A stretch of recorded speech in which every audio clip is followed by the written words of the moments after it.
G'day viewers, welcome from down under, and here we are on another manic week of madness. So, thank you all for writing in. I now know so much more than I did last week about a few things. One of them is the woman who is a contender for the Supreme Court Justice job, the most likely woman, Amy Coney Barrett, I think. So she's nominally Roman Catholic, however she's part of a weird subsect of some sort of Handmaid's Tale type weird group, so that would make sense that she'd appeal to the far right. Apparently Trump's favourite at this point is a candidate called Kavanaugh, but I'm nearly dead but not quite. Ryan doesn't like Kavanaugh. So we'll see what transpires, but in my little mini reading on it, there was the Three of Swords, and that could be that the nominee actually doesn't get confirmed. So we'll see what happens on that score. Trump might not get his pet. We'll see. But today, I want to read on what were the Republicans doing in Moscow and what is likely to happen with Trump's next overseas excursion, and that involves going to Belgium to blow up Nato, followed by 5 minutes in the UK. So we're going to have a look first. I think there were 7 lawmakers and someone called a US representative. Aren't the lawmakers the representatives? What is that? I don't know. So what was the Moscow thing about? Moscow. Peekaboo. Oh.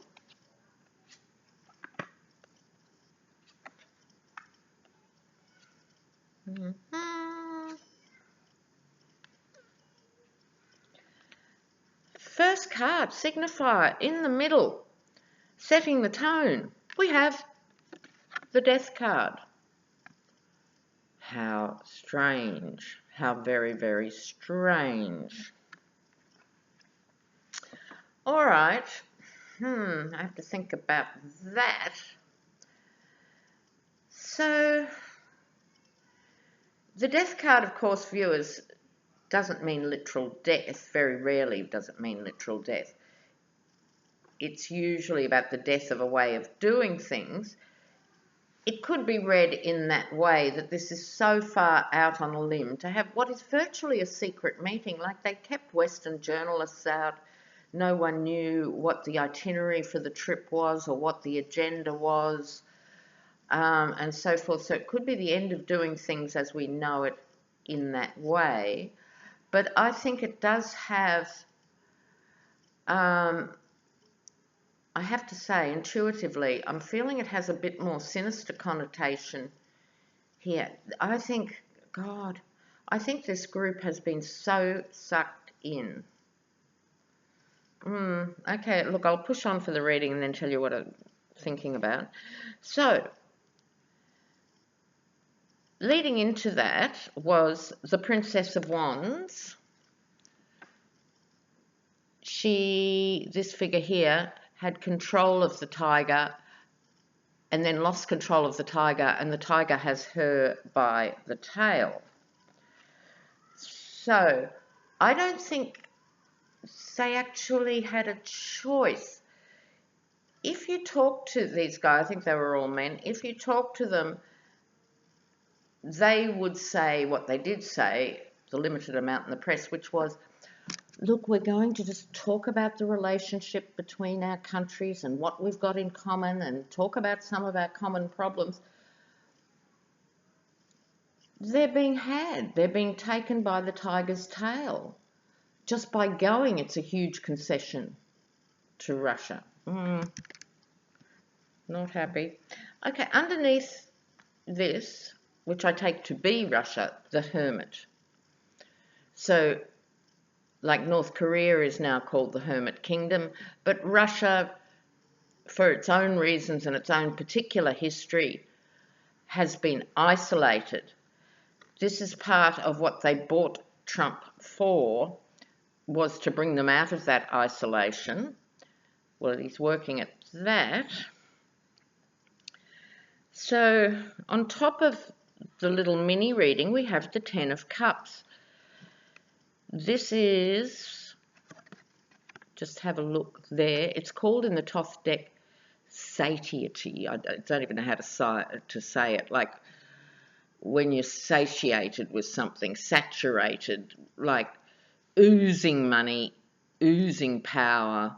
But it's also a cups talking about emotion. It's oozing emotion. They've been emotionally pulled into this. And the reason I feel so strongly about that, the short-term outcome, the Ace of Cups, which in itself, when reading for normal people, it's a very positive card of emotional satisfaction. But in this context, together with the Ten of Cups, which is like too much emotion, and the Ace of Cups often representing too much emotion, I don't think it's the Russians who are being emotional here, trendsetters. You'd have to think it was the Americans. So they've been wooed and seduced and played into Putin's game. What is Putin's game? First and foremost, to stay in power, preferably for his entire life. So how does he do that? Well, he does it by killing the opposition, killing the free press, all the things Trump likes and wants to do. But he does it by demonizing the West. So by provoking the West and demonizing the West, it allows him to say to the Russian people, see how lucky we are to be different. Whereas if there was a more progressive Russian leader, like Gorbachev was in his day, he was more progressive 40 years ago, there'd be more genuine connection with the West. But just this week, there's been 2 people who are in hospital because they got exposed to that leftover nerve gas poison from their last assassination attempt in the UK. So they're being played big time. Yet another Kennedy. God, those original Catholic Kennedys from Ireland were busy. This one, John Kennedy, is one of the ones who went and said, you know, we're going to talk to them about exiting the Ukraine, and we're going to talk to them about election meddling and this and that. Well, of course, that was dismissed in a minute. So you'll be relieved to know, viewers, there was no Russian interference. We dreamt it. The Russians have said they didn't do it. So it didn't happen. Trump can prove it. Okay. So weird. So this, to me, I expected it to be more about oligarchs and deals and money. But it's actually, this is Putin's game. They're playing Putin's narrative that he wants to secure his position for the Russian people. So one more thing I just wanted to say on that what I was reading this week on these guys going over, I still don't know why they went, was Trump said to the G7 when they last met, Crimea, everyone in Crimea speaks Russian, therefore it should be Russian. This was music to the ears of Putin. And state media in Russia said, as a response to Trump's statement, Crimea is ours and Trump is ours. I'll leave that thought with you. All right, so whatever they were promised, whether they were handpicked because of their businesses and Russian oligarchs wanted to do business or whatever, essentially they were bought there for propaganda purposes, and they complied. When was the last time a US delegation outside of a business delegation was in Russia? You know, like, so Russia's winning the propaganda wars. Thank you, Donald. Thank you, GOP. All right.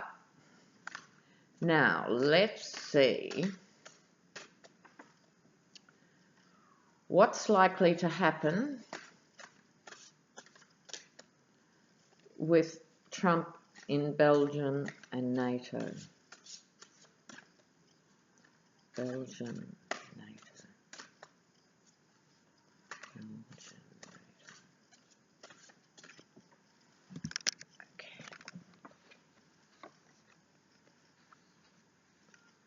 NATO. Okay.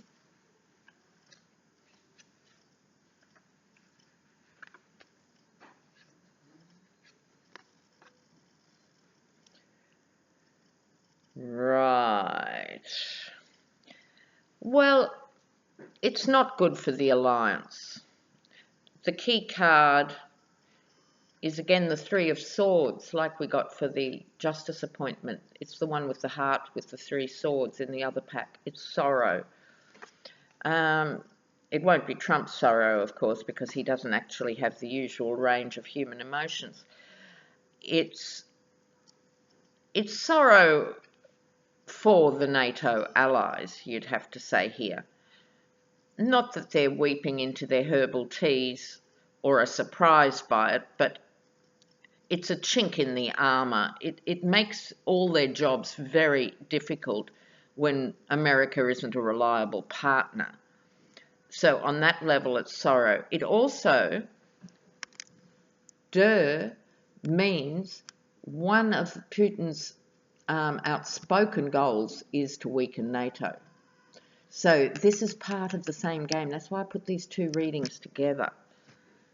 He is so doing Putin's bidding.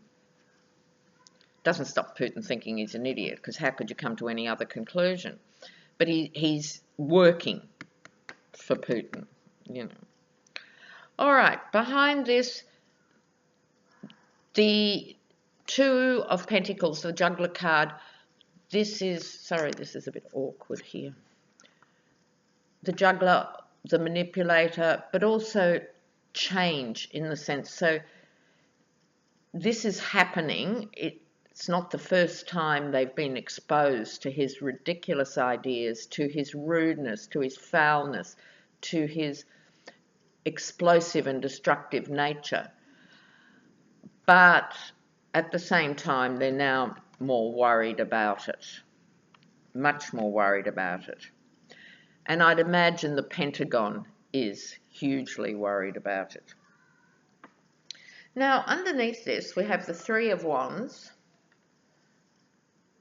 commerce and trade, and we're dealing with NATO. So there are these very, very, very expensive zillion-dollar deals in terms of movement of arms and military equipment. That's both legitimate use of military equipment and illegitimate sales and use of equipment. But in the context of this reading, it is about throwing up the conventional, because we're talking about NATO, we're not talking about specific arms dealers or dehumanized money-grabbing villains such as Eric Prince. We're talking about the more conventional framework of NATO that has been around for 50 or 60 years or whatever. NATO was designed, NATO came together of the Western Allies expressly to put the handbrake on Russia.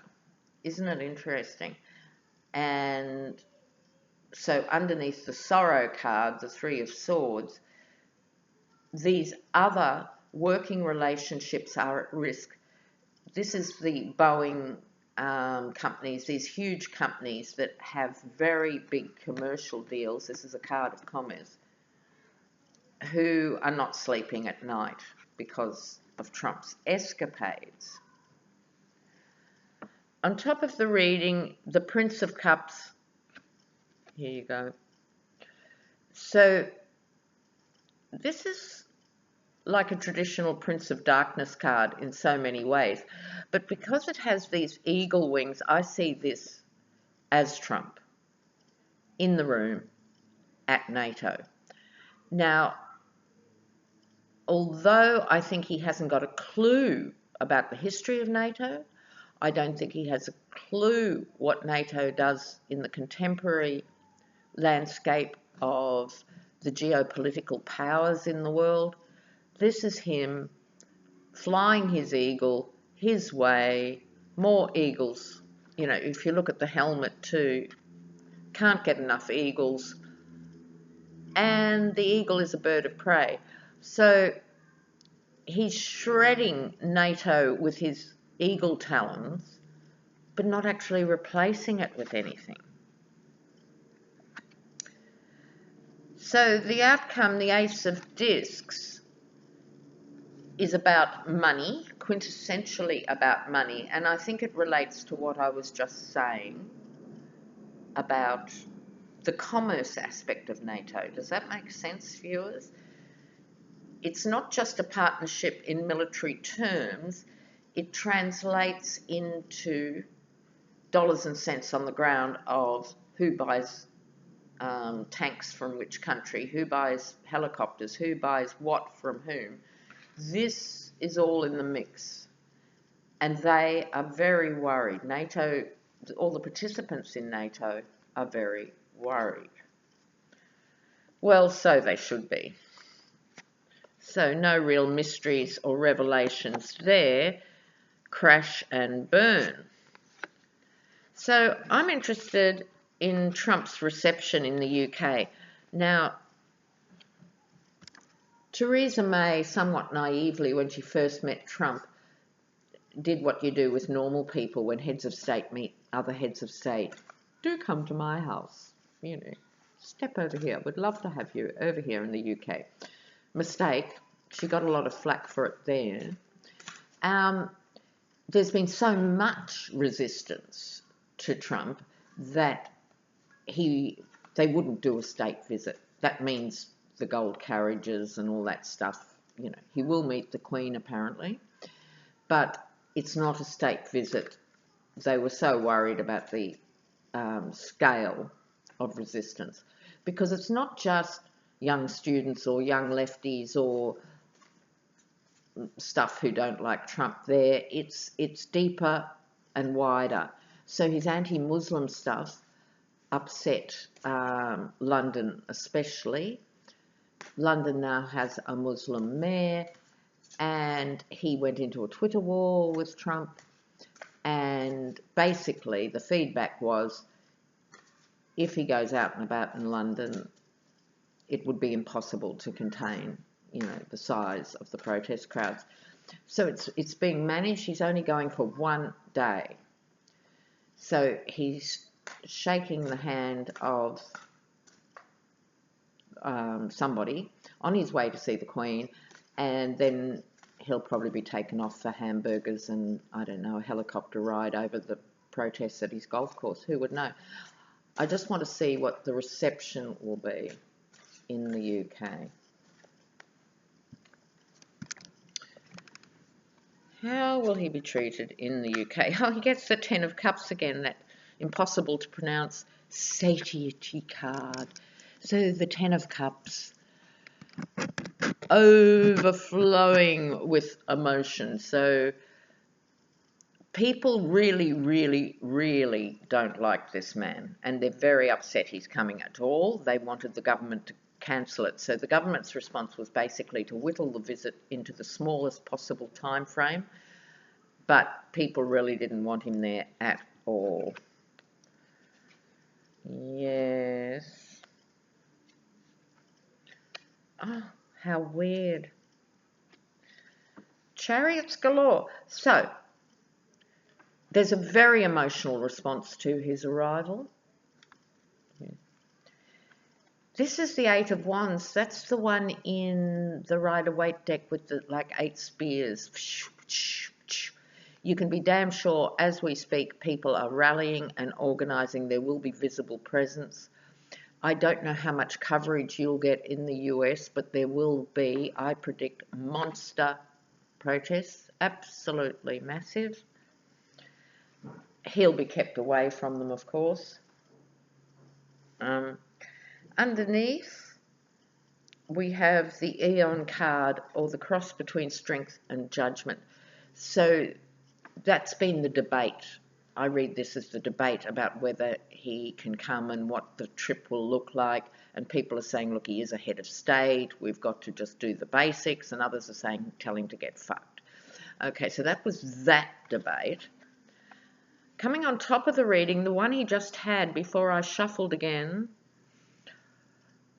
or it's related to that, it's the cousin of that, it's the Prince of Discs. I'll show you these two together before he got the other prince. In this deck, there's a chariot pulled by a lion. This is the chariot pulled by the bull. And this is your more conventional chariot. So, this is Trump, once again, powering on, oblivious. He has no idea. This is him riding the chariot with no reins. So no, he won't be in the carriage as such.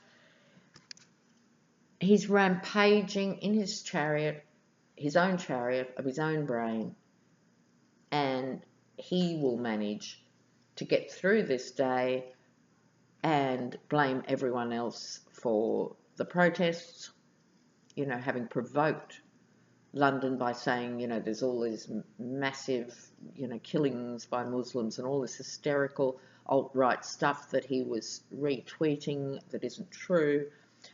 So it's going to upset everyone. He's going to charge through it and, in Trump fashion, remain oblivious. But one thing I could certainly predict for you guys is this trip is very fast. He can do a lot of destruction in a couple of days. He only needs a couple of days. And then he's off to Helsinki to get orders from his boss. So that'll be my next reading. Okay, bye for now.